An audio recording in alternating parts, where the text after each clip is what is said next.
Elle est peut-être tombée amoureuse du potentiel d'un homme. Beaucoup passent des années à attendre que leur partenaire change, qu'il devienne enfin l'homme qu'elle voit en lui, sans réaliser qu'en l'attendant, elle se perd peu à peu. Elle étouffe son propre potentiel de croissance. Mais plus profondément que ça, tant qu'elle ne l'a pas mis en conscience, une femme ne tombe pas amoureuse du potentiel d'un homme, elle tombe amoureuse du besoin de le sauver. Parce qu'enfant, elle s'est sentie responsable de la souffrance d'un parent. Un enfant commence à se sentir responsable de la douleur de son parent quand on lui fait croire que c'est sa faute si sa mère est triste, quand on lui demande de s'occuper des autres trop tôt, quand il grandit auprès d'un parent dépressif ou souffrant, quand on ne lui dit jamais que les émotions des adultes ne sont pas sa responsabilité, quand on lui apprend à répondre aux besoins des autres avant les siens. C'est ainsi que naît le people pleasing, le besoin d'être aimé en s'oubliant. Plus tard, cet enfant devenu adulte attire des partenaires à sauver. Il croit aimer,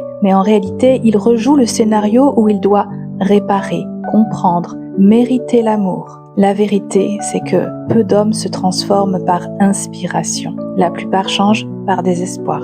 Quand la douleur de rester les mêmes devient insupportable, et souvent c'est après une rupture que ce réveil arrive. Ce changement ne viendra pas d'une femme qui reste, malgré la toxicité, en espérant qu'il guérisse grâce à son amour. Le vrai déclic vient quand il perd ce lien, quand il se confronte à la conséquence de ses propres comportements. Car pour un homme, perdre une femme qui compte, c'est comme une défaite intérieure. Mais c'est aussi parfois ce choc qui réveille chez lui le désir de grandir. C'est quand un homme relie sa quête de sens à sa propre guérison que la magie commence. Et toi, tu ne mérites pas un homme à potentiel. Tu mérites de rencontrer ton propre potentiel, de l'embrasser, de le faire grandir. C'est toi qui guéris avec toi. C'est toi qui laisses partir un homme qui ne veut pas changer.